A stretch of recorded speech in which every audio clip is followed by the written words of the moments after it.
The smell of burnt toast was the first thing I noticed that morning, right before the sound of Lucinda's heels on the hardwood.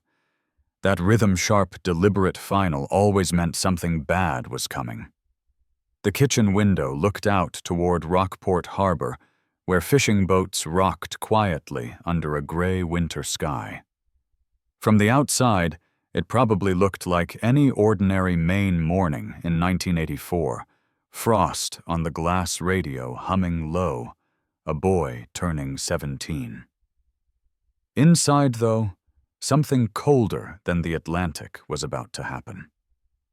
My name is Ethan Calloway, and back then I thought birthdays were supposed to mean something cake, maybe a card, a few kind words. Instead, mine began with Lucinda standing in the doorway, holding my father's old leather suitcase. I was still wearing my work uniform from the diner. Grease stains frayed collar when she said it. "Pack your things, Ethan. You're leaving today." At first I laughed. I thought she meant school or a trip, but the way her eyes didn't blink told me she wasn't joking.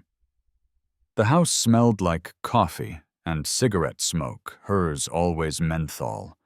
She said my father had left us nothing but debt, that every bill on the table had my name written between the lines. "He died trying to save you," she said, "and you bankrupted us in the process." I wanted to argue, to tell her I'd been a baby then, that none of it was my fault. But the words froze somewhere behind my teeth. You don't win arguments with someone who's already erased you. Grant, her son, leaned against the stair railing, pretending not to watch, but smiling anyway. Chloe sat at the table, tracing circles on the frost of her orange juice glass. No one spoke. Even the kitchen clock sounded louder than usual, like it was counting down to something inevitable. When I finally managed to say, "Where am I supposed to go?" Lucinda didn't look up. "Anywhere that isn't here." She handed me the suitcase, my father's initials still faintly visible on the handle. TC. I remember thinking how strange it was that something once filled with his business suits now carried the weight of my exile. Inside, she'd packed a few shirts, a toothbrush, and the wool jacket Dad wore on the night the storm took him at sea. Nothing else. Not even the photograph of us on the dock, just empty walls where it used to hang. The wind outside screamed against the siding as she opened the door. Snowflakes spiraled in like confetti for a party no one wanted. I stepped out, suitcase in one hand, the jacket pressed to my chest. The door closed behind me with the soft mechanical click of a lock sliding into place. Across the street, old Mr. Walter, our neighbor, stood behind his frosted window coffee mug in hand. He didn't move, but I could feel his eyes following me as I started down the porch steps. The whole street looked washed in gray, the kind of morning where even sound seemed to vanish. That was the day I learned that silence can be louder than shouting, that love, when twisted hard enough, can sound like duty, and that sometimes the people who claim to protect the family name are the ones who bury it. I don't remember the sound of the door closing that day, only the sound of snow crunching beneath my boots as I walked away. It was the kind of silence that follows you heavy and loyal, like a stray dog that won't leave your side. I carried my father's old suitcase down the sloping street until my hands went numb and the leather handle dug into my palm. By nightfall, Rockport had disappeared behind a curtain of white, and I was just another shadow swallowed by the storm. For the next 10 years, I learned how to live without a name. I washed dishes in diners where the steam fogged up the windows, and no one asked where you were from.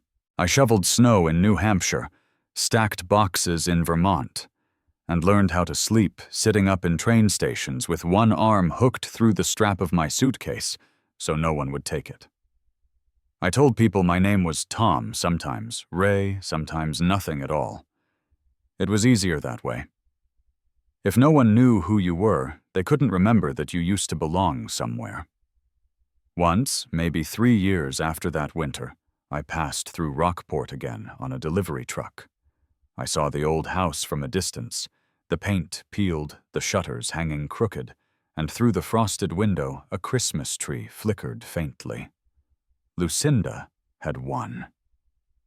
The house was warm again, just without me in it.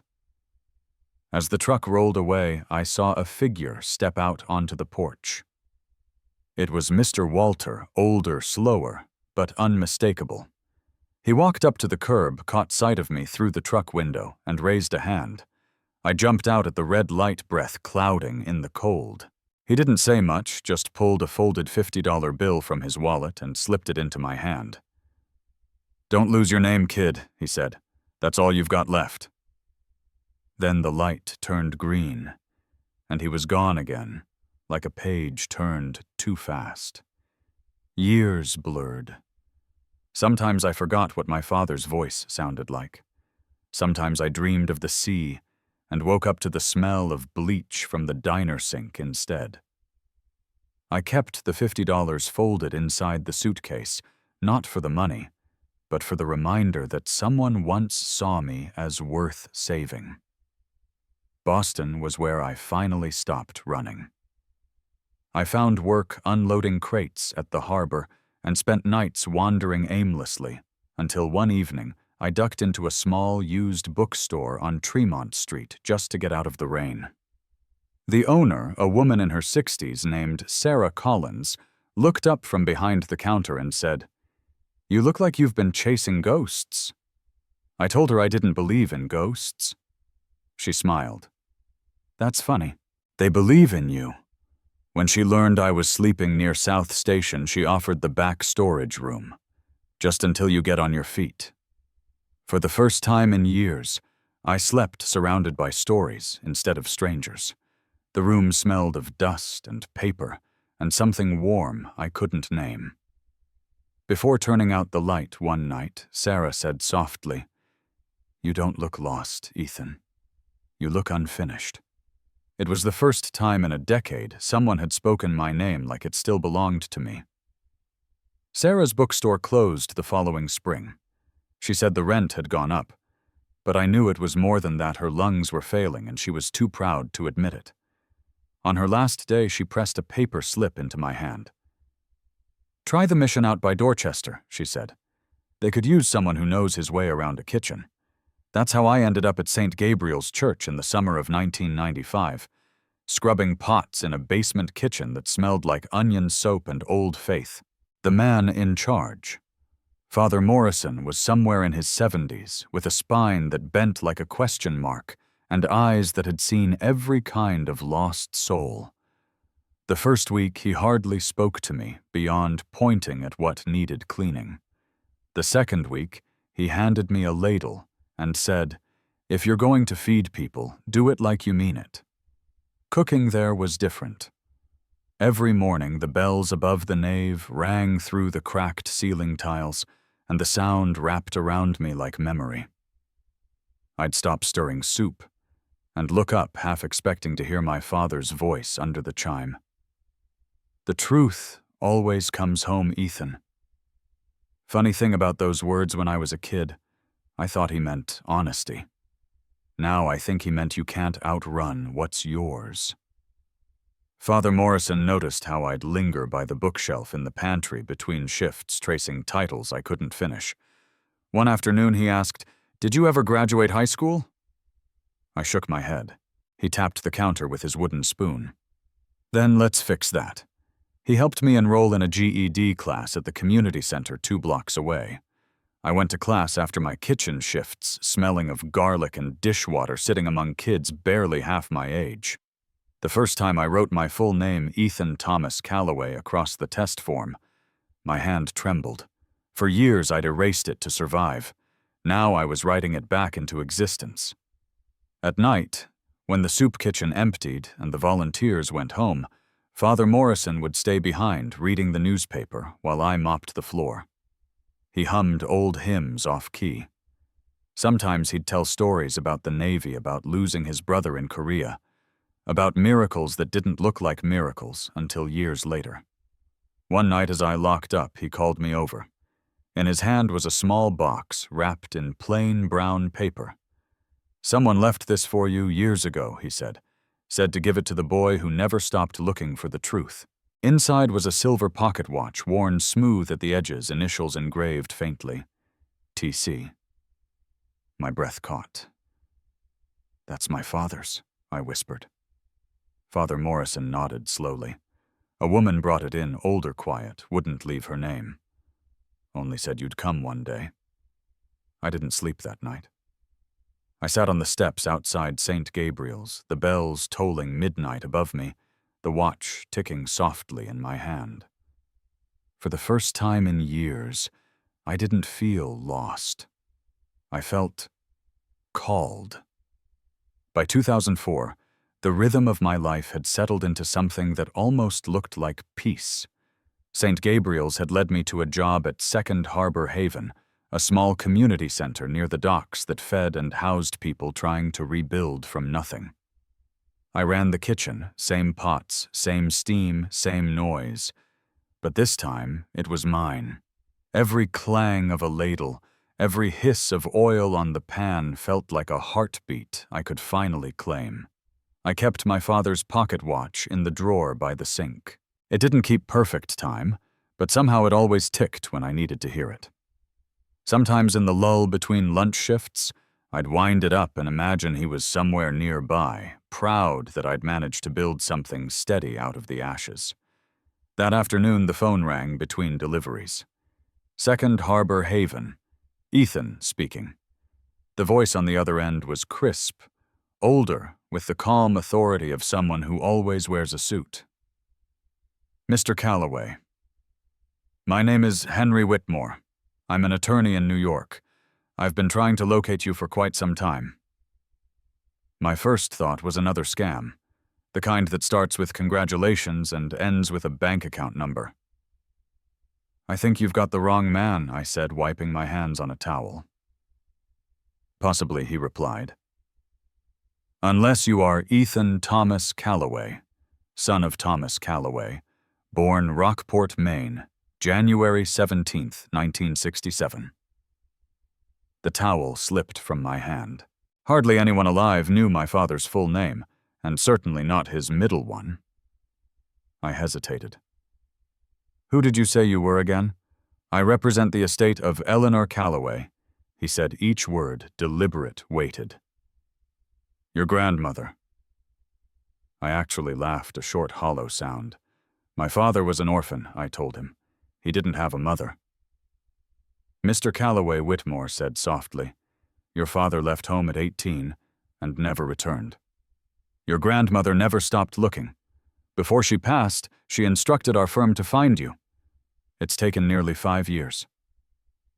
The room seemed to shrink around me. The sound of the dishwasher faded, replaced by the faint ticking of the pocket watch from the drawer. Why, I finally managed. "Because, sir, there are matters regarding inheritance and family property that require your presence in New York.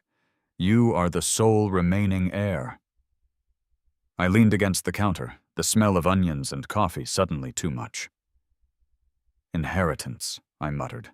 "You must be joking." Whitmore didn't laugh. "I assure you, Mr. Calloway, I am not. We arranged a meeting for the following week." When I hung up, I sat in silence for a long time, watching dust drift through the sunlight, slanting across the floor. Later that evening, I walked down to the harbor, where the air smelled of salt and engine oil. The wind off the water felt like home and warning all at once. That's when I heard a familiar voice behind me, Mr. Walter, older, now leaning on a cane. He'd moved south after retirement, but somehow he'd found his way back for a visit. He studied my face for a moment, then smiled. "You look like you just saw a ghost, kid." "Maybe I did," I said. "Someone claims to know where I came from." Walter chuckled, eyes narrowing in the sunset. "Sometimes truth knocks quietly," he said, tapping his cane on the pier. "Open the damn door before it leaves." I nodded. pocketed the old watch, and for the first time in years, felt the past turning its key in my direction. New York didn't look real the morning I arrived. It shimmered too tall, too loud, too alive. For someone who'd spent years counting footsteps between soup kitchens, the city felt like a planet where gravity pulled in every direction. I held my father's pocket watch the whole cab ride from Penn Station to Park Avenue, listening to its steady tick like a heartbeat that wasn't mine. The building Whitmore and Adler occupied looked like it had been standing since the world was black and white marble steps, brass doors, a lobby that smelled faintly of lemon polish and money. The receptionist knew my name before I spoke it, which unsettled me more than it should have. "Mr. Calloway, Mr. Whitmore is expecting you," she said, as if I'd been expected my entire life. The office itself could have been a museum, dark wood paneling, framed stock certificates, a portrait of some severe-looking man with the same last name as mine. Whitmore stood as I entered, silver-haired, tailored suit voice, calm like a priest about to deliver bad news. "Ethan," he said, offering a hand. "Thank you for coming." He gestured for me to sit.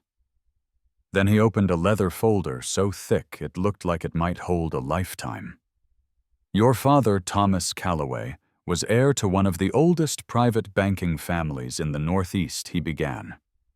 "The Calloway Group, founded in 1893, built on shipping and real estate. By the time your father was born, the family fortune exceeded $100 million. I let out a low whistle, more disbelief than wonder. "My father ran hardware stores in Maine. He fixed boats." Whitmore nodded. "Because he chose to.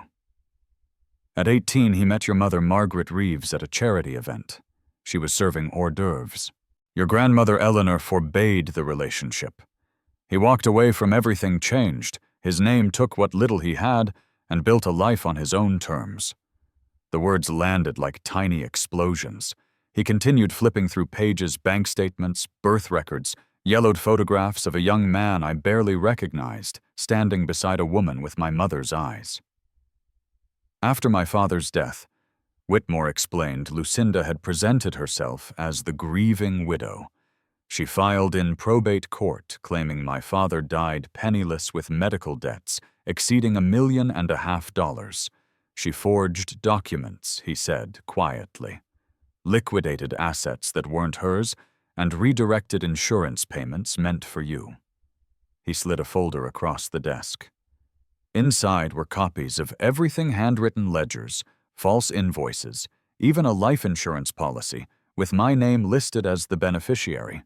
The signature authorizing transfer was Lucinda's, written in the same jagged hand I remembered from the notes she'd leave on the fridge. I felt the room tilt. So all those years when she said he died, broke, that I was the reason, Whitmore's voice softened. She was lying. The medical bills were paid. Your father left enough for you to live comfortably. But greed rewrote that truth. A knock at the door interrupted us. A woman entered, small, white-haired, moving carefully with a cane. "This is Mrs. Ruth Stein," Whitmore said. "She was your grandmother's secretary for 40 years. Ruth smiled faintly. "I remember the day your father left this building. Your grandmother begged him to stay, but he only said one thing before walking out." She looked right at me. "Love is worth more than every dollar in this building." Then he was gone. Her words hung in the air like church bells after the service ends, soft, haunting, impossible to forget. For the first time, I understood why the pocket watch still ticked after all these years. It wasn't keeping time. It was keeping truth. Whitmore waited until Ruth left the room before he spoke again. For a moment, the only sound was the faint ticking of my father's pocket watch in my jacket pocket. It felt louder than it had ever been, like it knew what was coming before I did. "There's one more thing," Whitmore said, reaching into the folder.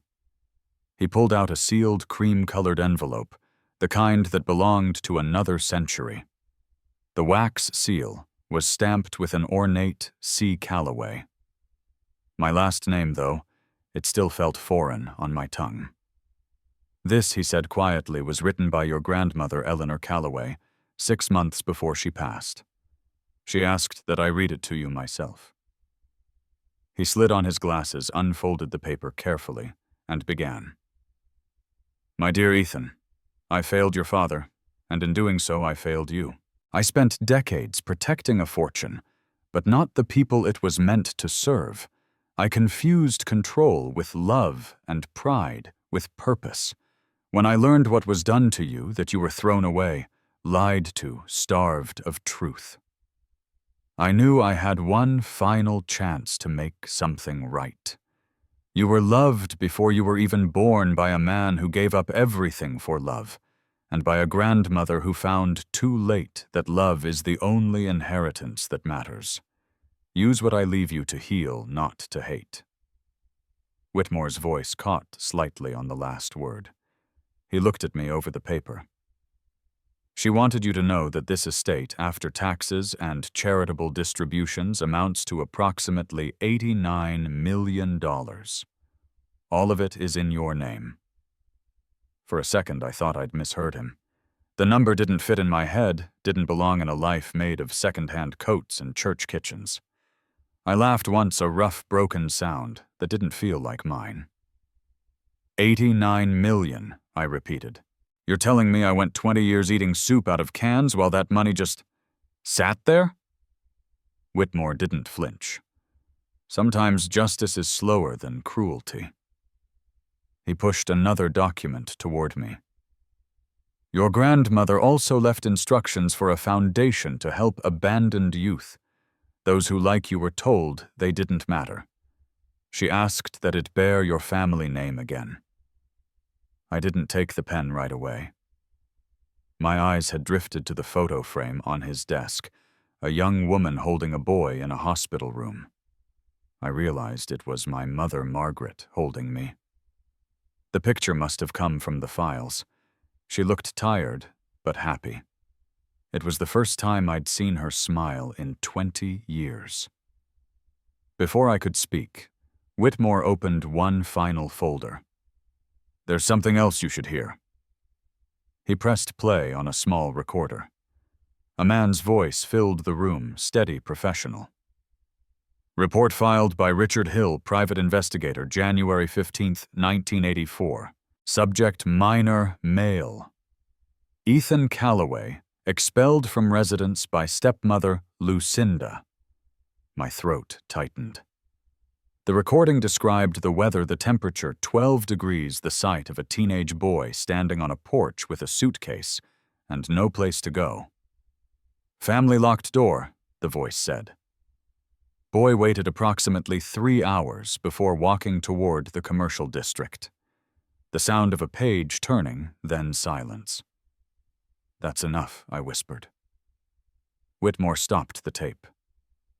The room stayed still for a long time, as if even the city outside had gone quiet to listen. And that's when it broke the years of anger, guilt, frostbitten silence. I pressed my hands against my face and wept. For my father, for the boy with the suitcase, for the truth that had finally come home. When I finally looked up, Whitmore said softly, Mr. Calloway, welcome back to your family. The drive back to Rockport took me longer than it should have. Maybe I was afraid of what waited at the end of the road, ghosts wearing my family's faces, memories I'd folded up like old letters and buried in the back of my mind. The sky was gray that afternoon, the kind of gray that looks like it could swallow the ocean. Every mile closer, the air grew thicker, with the smell of salt and cedar, the sound of gulls, the rhythm of home I once thought I'd never hear again. The town hadn't changed much, just aged in quiet ways. The diner where I'd washed dishes was still there, though the sign leaned a little more. Even the post office door still creaked the same way. But when I turned onto Maple Street, my chest tightened. There it was, the old Callaway house, polished, repainted, standing like nothing bad had ever happened inside its walls. Lucinda still lived there. So did her children, Grant and Chloe. According to the reports Whitmore's firm had gathered, the inheritance she'd stolen had multiplied into a life of marble countertops and beach vacations. They'd built comfort on a lie, and for years I'd let that truth rot in silence. I didn't go there to destroy them. I'd already seen what bitterness could do to a life. Instead, I left a brown envelope at their doorstep. Inside was a single photo from the opening ceremony of the Callaway Haven Foundation, me, standing in front of the building surrounded by teenagers who looked a lot like I once did, lost, tired, waiting for someone to see them. Beneath the picture, I'd written one line: "The truth found me. I hope it finds you too." Then I walked away. 2 days later, Chloe found me. She showed up at the foundation unannounced, her eyes red, a tremor in her voice that reminded me of the girl who used to draw circles on her glass of orange juice. I didn't know she said, "I swear to God, Ethan, Mom told us you ran away. She said you were trouble, that Dad died broke trying to save you." Her words came out between sobs. She lied to all of us. I wanted to hate her, but I couldn't. Looking at her, I saw another victim of the same fiction. "I know," I said quietly. "You don't have to explain. You just have to live differently now." Grant didn't come. Whitmore later told me he'd left town selling his share of the house and checking into a rehab clinic in California. And Lucinda, she didn't answer my letters. But I heard she'd started sleeping with the lights on, afraid of shadows that looked too much like guilt. A week after that, Mr. Walter passed away. The man who'd once handed me $50 and a reason to keep my name left behind a single note folded inside an old church bulletin. "You made it home, kid?" At his funeral, the church smelled of lilies and salt air. I stood by his coffin with the pocket watch in my hand, its ticking soft against my palm. I thought of how far I'd come from the boy on the porch to the man holding his father's time again. When the final hymn ended, I whispered to the empty pew beside me, "It's over. Walter, I'm home." And for the first time, I meant it. 2 years passed, like a soft tide, quiet, steady, full of small miracles.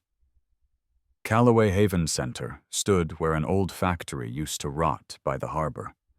The bricks had been cleaned, the windows replaced, and the sign above the front door gleamed in the afternoon light, a home for those who were told they had none.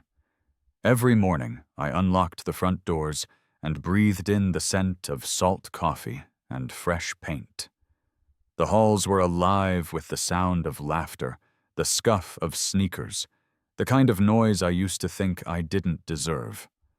The kitchen always reminded me of St. Gabriel's steam curling up from pots, volunteers arguing about seasoning the clatter of spoons like music. Only this time, I wasn't a ghost in the background.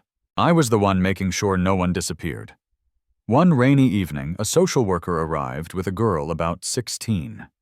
She stood in the doorway clutching a black trash bag like it was armor. Her name was Mira.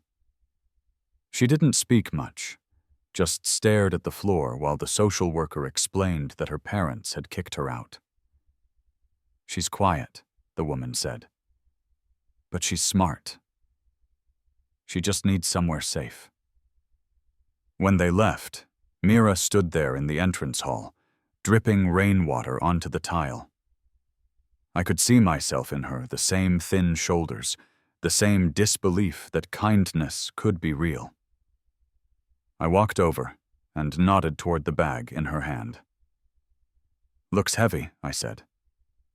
"It's all I got," she muttered. I smiled gently. "That's what I used to say." Later that night, after she'd eaten and showered, she wandered into the main hall where I was fixing a flickering light. The clock on the wall, my father's pocket watch, now framed behind glass, ticked softly in the quiet. She hesitated before asking, "Why do you care, Mr. You don't even know me?" Her voice cracked on the last word, and for a moment I saw that 16-year-old boy again standing in the snow with a suitcase and nowhere to go. I put down the screwdriver and turned to her. Because I said someone once made me believe I was trash. Then I found out I was the proof that love never dies. She didn't say anything, just looked at the clock on the wall, then back at me and whispered, "I don't believe that yet." "That's okay," I told her. "You will." Weeks later, Mira started helping in the kitchen, laughing louder, walking taller. She drew a sign for the entrance that said, "Welcome home," in big, uneven letters. Every time I saw it, I thought of my grandmother's letter of the line that had saved me. "You were loved before you were even born." That night when the center grew quiet, I climbed the stairs to the main hall. I hung the silver pocket watch above the door, its glass catching the soft glow of the exit light. And as I looked around the building, the walls, the rooms, the laughter that lived inside them, I finally understood what time had been trying to tell me all along. They once threw me away with a suitcase. Now I build homes for those who were thrown away with nothing. If this story touched you, share how it made you feel in the comments below. I'd love to know where you're watching from. Your stories and thoughts mean more than you think. Don't forget to subscribe to Domestic Tragedy for more true-to-life tales of love loss and redemption. Let's build a community that proves even heartbreak can lead to hope.